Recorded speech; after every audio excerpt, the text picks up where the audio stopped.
Halo teman-teman, ketemu lagi dengan saya German Panggabean, pimpinan redaksi dari Dunia Fintech.com. Kali ini saya bersama dengan Pak Yosia. Halo Pak Yosia. Halo, bagaimana? Salam kenal, Salam kenal buat teman-teman semua. Siap. Jadi Pak Yosia ini merupakan CTO dari Pepper.id dan juga merupakan co-founder ya. Betul. Oke, tapi sebelum kita nanti bahas apa aja sih, ngapain aja sebenarnya Pepper ID selama 2021 ya kan. Kita juga nanti akan bahas 2022 Pepper ID ini mau ngapain. Oke, sekilas nih Pak, bisa jelaskan nggak dulu Pak, Pepper ID ini apa sih? Karena kan banyak orang yang belum tahu apa itu Pepper ID. Wah, ini thank you bagaimana pertanyaannya, dan saya juga senang bisa kita diskusi hari ini. Thank you. Pastinya kalau banyak orang belum tahu Pepper ID ini PR buat marketing kita. Jadi marketing kita harus lebih gencar 2020. Oh, dulu. Itu satu yang jelas ya. Siap.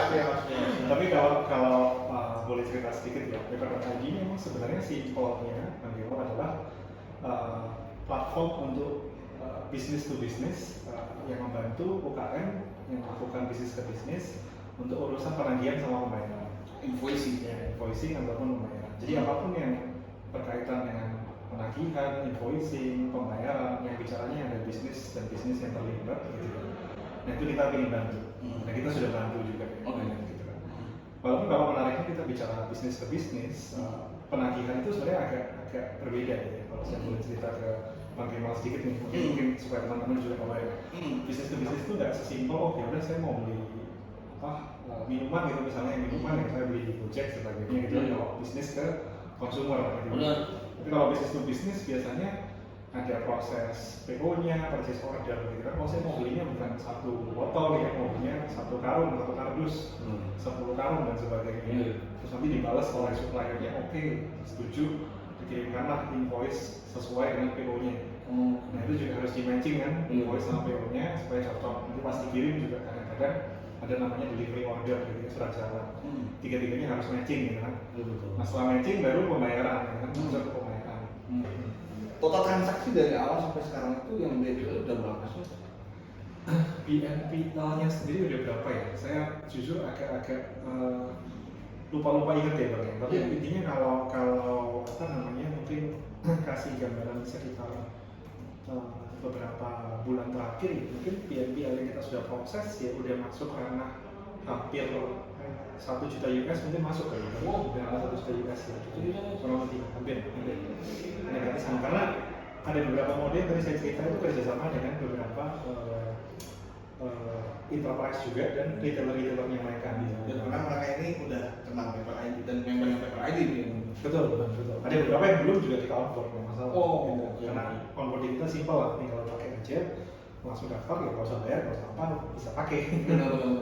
Ya, jadi kalau ini mungkin sudah mendekati sama, cuma saya precise numbernya belum bisa share banget gitu ya. Cuma udah nggak jauh dari 1 juta US. Around 1 juta US ya selama 6 bulan ini. Kurang lebih. Oke, 2022 melihat gimana sih Mas bisnisnya Pepper ID? 2020 sih saya sangat excited ya waktu di atas, sangat excited. Mungkin satu adalah excitednya ngelihat juga kondisi makro di Indonesia di mana bisnis-bisnis juga lagi mulai balik ya, saya lihat mulai balik. Kita bilangnya keluar dari pandemi lah, coming out of COVID gitu ya, bahasa Inggrisnya. Dan banyak yang kita lihat pun 6 bulan di akhir 2021 udah mulai grow juga. Banyak bisnis-bisnis yang udah mulai grow. Nah, memang harus diakui UKM di tahun 2020-2021 sempat agak drop sih. Nah, kita lihat sih. Dan itu terlihat ya dari invoice volume yang bisa kita amatin dan sebagainya. Beberapa industri itu memang matinya lumayan. Agustus juga sempat ada dip sedikit ya karena PPKM ketat mati. Iya.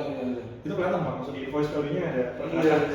Kita lihat ini sesuai nih sama memang dropnya di PPKM dan sebagainya. Nah, tapi kita lihat overall makro bagus ya. Dan overall iklim buat financing juga membaik gitu kan. Artinya sorry, kalau 2020 begini, 2021 begini, 2022 udah mulai nanya gitu Bang ya? Boleh bilang agak flat ya Bang. Agak flat, tapi ada sedikit dip kadang-kadang kita lagi PPKM ketat. Tapi saya boleh bilang 3-4 bulan akhir 2021 sebenarnya udah mulai menanjak kan. Kalau saya lihat udah mulai menanjak. Masuk ke 2022 ya saya yakin akan lebih menanjak lagi ya. Secara makro dulu ya. Nah tapi di luar itu secara apa namanya paper.id sendiri Bang, kita lihat sebenarnya 6 bulan terakhir itu ya, transaksi digital yang kita proses itu menanjak gila-gilaan, digital paymentnya gitu-gitu ya. Iya. Jadi 6 bulan itu aja kita udah naikin volume yang kita proses per bulan itu sekitar 15 kali lipat kali Bang, ya, kurang lebih. Volume pembayaran digital 15 kali lipat gitu, sampai akhir tahun. Nah itu juga didorong oleh beberapa hal kayak makro membaik, digitalisasi orang lebih aware, terus financing juga mulai masuk. Financing juga ngebantu nih bikin orang lebih digital. Itu Betul. Terus kemudian kita mulai buka mode-mode kayak pembayaran digital keluar, paper payout tadi dan sebagainya. Bisa bayar supplier, bayar kartu kredit. Nah, ini yang jadi lagi seru banget. Nah, di sisi lain lebih serunya lagi Bang, mulai banyak enterprise nih ataupun bahkan institusi tradisional ya kayak bank dan sebagainya yang tiba-tiba mulai semangat lagi nih Bang untuk ngajak kita kerjasama beneran on real project, langsung jalan digitalisasi. Enterprise juga sama, mulai dia yang tadinya connect kita di tahun 2019 akhir, project digitalisasinya ke pending untuk API automation sama AR automationnya ya, mau digitalisasi pembelian sama penjualannya, tadinya ke pending, dia jadi mau kontak kita lagi Bang juga. Akhir bulan ini, 2-3 bulan terakhir nih. Wow. Nah terus mereka juga semangat, wah bisa nggak kita pilot benar-benar di 2020 juga. Sama beberapa bank juga ada pembicaraan ke sana. Jadi 2022 ini dari sisi UKM-nya seru, sisi enterprise-nya juga seru. Jadi kita sangat-sangat semangat, dan tapi PR-nya masih banyak ya Bang. Tadi Bang Kemal bilang sendiri, jangan-jangan masih banyak yang nggak tahu paper. Saya percaya sih benar. Itu PR buat marketing yang kita lagi planning di tahun ini juga. Iya. Tapi memang ada kondisi memang di mana 2021 ini kita kebantu juga karena memang kayaknya pandemi ini memaksa orang untuk mau nggak mau digital. Betul. Tapi memang pas di tengah-tengahnya Bang, di tengah-tengahnya parahnya pandemi ya, akhir 2020 awal 2021 dibilang berasa gitu banget nggak juga. Saya tanya ke kakak saya dan beberapa teman-teman lain nih, berubah nggak sih antrian di Silan itu? Oh berubah, jaraknya doang yang berubah sama panjang karena disuruh social distancing, tapi antriannya tetap ada. Jadi berubahnya memang masih tipis Bang. Tapi kita lihat malah pas sudah mulai recover kayak sekarang ini, orang malah berubahnya besar. Mungkin saya duga karena waktu pandemi parah-parahnya Bang, orang fokusnya bukan digitalisasinya Bang, gimana survive-nya dulu, survivalnya dulu lah ya. Yes. Jangan sampai saya mati dulu gitu. Digitalisasi nggak digitalisasi orang masih bodo amat semua. Nah, tapi begitu sudah mulai mau baik, orang mulai bisa mikir, saya mulai bisa nih nafas kan ya. Gitu-gitu, saya pikir deh lebih digital deh supaya kalau ada pandemi lagi lebih parah dan sebagainya saya bisa survive lebih lagi gitu. Nah itu yang saya lihat terakhir-terakhir malah lagi lebih terjadi Bang. Baru 4-5 bulan terakhir ini lebih terjadi Bang. Kalau pas parah-parahnya pandemi orang bilang digitalisasi mungkin narasinya gitu ya, tapi kalau kita lihat di lapangan belum terlalu. Sekarang ini baru 3-4 bulan terakhir. Di 2022 kayaknya cerah nih Bang. Wah, amin. Kita harapannya gitu. Iya maksudnya. Gimana? 2022 target ada apa? Gimana? Target sih pastinya ya Bang. Banyak target yang kita pasang. Salah satunya jelas kita akan mau mencapai UMKM ataupun bisnis ke bisnis punya company yang lebih banyak lagi, lebih besar. Kan kita menargetkan di angka lebih dari berapa ratus ribu itu ada kita punya internal target yang bisa kita capai. Tapi pastinya buat kita yang penting bukan hanya melebarkan target UKM-nya ya, tapi pastinya target kita juga adalah gimana kita mendigitalisasi mereka lebih banyak. Terutama invoicing-nya sama pembayarannya. Kenapa dua ini penting? Karena dua ini akan jadi basis membuat mereka bisa akses kemana-mana, akses ke pendanaan, akses bahkan ke investasi, dan sebagainya. Nah ini yang lebih penting nih, hubungan antara invoicing, pembayaran dan financing-nya. Ini yang benar-benar mau kita scale lebih lagi lah di 2022. Karena kalau boleh kasih gambaran ke Bang Kemal ya, mungkin dari 100 invoice yang ada di Paper ID sekarang yang dibayar digital itu mungkin baru sekitar 10 atau lebih gitu ya, 10%-an ya. Mungkin yang sudah di financing baru 1 atau 2. Jadi even dalam user base kita sekarang aja loh, ngelebarin funnel untuk payment sama financing ini masih sangat luas. itu udah jelas mau kita ekspor, tapi ya pastinya top line kita nggak statik ya, pastinya kita juga tetap mau dapat user baru dan sebagainya. Karena kita lihat lebih penting untuk membuka akses ini dan mendigitalisasi lebih cepat lagi semua yang ada di sini. Karena berarti yang sudah masuk ke platform kita juga sudah cenderung berpikir lebih digital, udah mikirin oh saya mau digitalisasi pencatatan saya deh atau minimal dokumen saya dan sebagainya. Kalau numbers bisa bilang berapa member atau berapa miliar ya kita? Oh gini Bang, kalau kita mungkin paling gampang saya bisa share ke Bang Kemal, kita menarget memang dari segi pembayaran digital aja Bang, mungkin paling gampang ya, karena itu jadi target kita utama sebagai prediksi paling dekat pertemuannya invoicing penagihan dengan pendanaan financing itu pembayaran digitalnya. Nah pembayaran digital itu kita menarget di tahun ini kita akan memproses pembayaran digital di lebih dari 400 juta US dollar. Lebih 400 juta US dollar di tahun ini harusnya pembayaran digital. Dan itu untuk skala yang bisnis ke bisnis ya. Saya boleh bilang itu belum pernah ada di Indonesia yang bisa memproses sebegitunya dan mendigitalisasi sampai sebegitunya di bisnis ke bisnis di Indonesia. Kebanyakan yang banyak pemain teman-teman payment kita juga kerjasama baik dengan mereka di Indonesia Bang. Volumenya mungkin lebih dari itu ya, mungkin kayak Sendit dan sebagainya. Ya betul ya. Tapi kebanyakan sebenarnya mainnya B2C Bang. Ya, mereka mau jadi payment gateway-nya e-commerce ini, lokal dan sebagainya gitu. Belum banyak yang bisa benar-benar crack B2B payment jadi digital. Nah kita masuk ke sana Pak. Targetnya untuk benar-benar jadi yang nomor satu di sana, sehingga jadi membuka akses financing dan sebagainya ke teman-teman UKM. Nah itu yang membedakan kita mungkin Bang dengan beberapa player yang di sini. Very interesting, very inspiring lah ya. Inspiringnya nggak tahu. Enggak, tapi saya lihat ini loh, Mas. Awalnya ini Mas kepikiran hanya karena apa tadi saudari kakaknya Mas ya? Salah satunya begitu Bang. Maksudnya ini aja sulit, kok gitu sulit gitu ya kan? Nah betul. Iya, artinya memang ada banyak proses pembayaran yang ngantri berhari-hari aja dan ini juga wah luar biasa banget sih. Tapi bisa ceritain sedikit nggak Mas sebenarnya yang bikin Mas punya ini inspire ini apa sih, bisa kasih tips nggak buat nonton ini? Oh.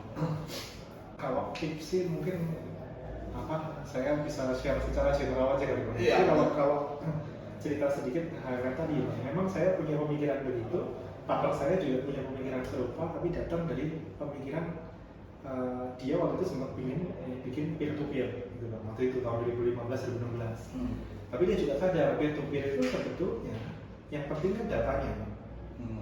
Kalau nggak ada datanya apa yang dibuat basis buat minjemin kan?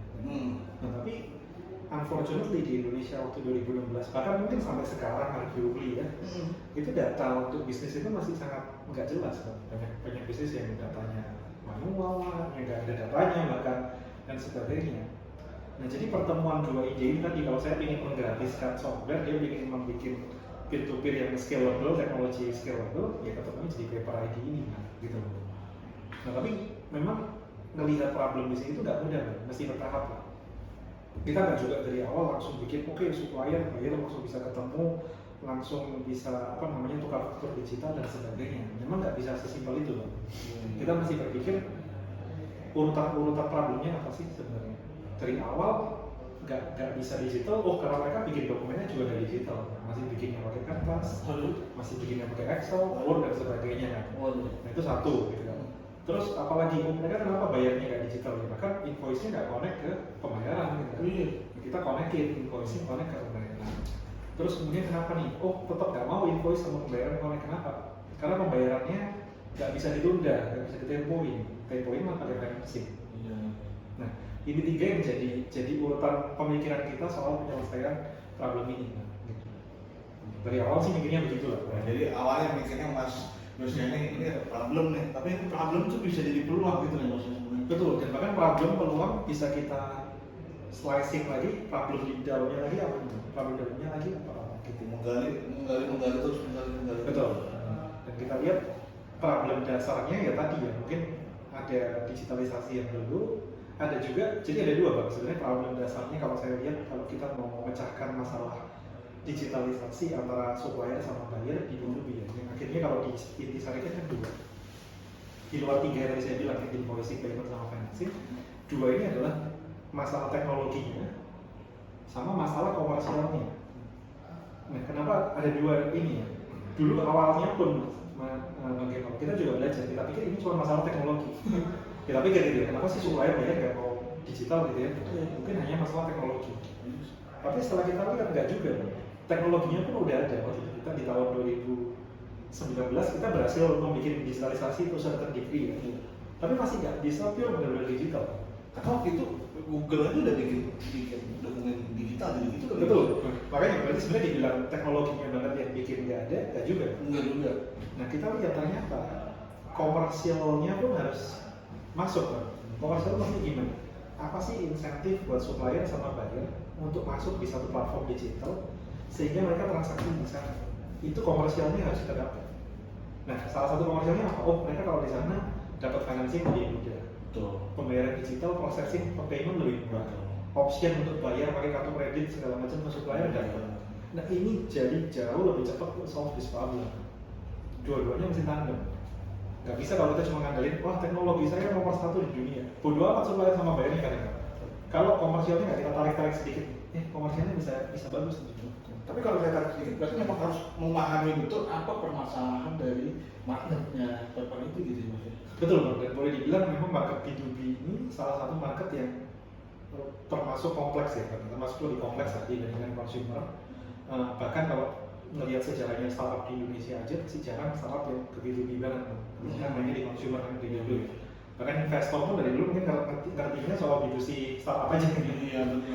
Nah tapi sekarang bagusnya Mbak, saya lihat banyak juga investor yang udah mulai ngelirik ke B2B startup kayak kita. Nah kita lihat, karena mereka lihat, oh consumer udah hampir semuanya digitalisasi lah kasarnya gitu ya, udah banyak e-commerce-nya dan sebagainya. Sekarang waktunya untuk masuk ke rantai-rantai yang di belakangnya gitu.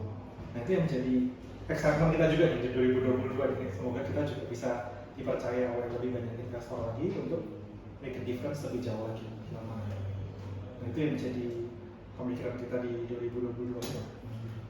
Jadi teman-teman harus pahami dulu bagaimana marketnya. Kalau sih saya sih sebenarnya mungkin Mas Dosi juga setuju. Kemana dulu kita mau mau bikin produk, kita buat siapa dulu? Iya kan, baru kita memahami masalahnya seperti apa gitu. Kalau kita bikin general aja ya customer aja semua ya orang udah ada kan Mas. Betul. Udah band-band lain kayak aku laku udah ada, kayak lain udah ada, fintech yang lain kayak tadi mau awalnya mau bikin peer-to-peer, betul ada. Tapi kita lihat bagaimana Mas Lucia lihat ininya marketnya, wah ternyata yang bermasalah itu di B2B. Nah, jadi gitu marketing.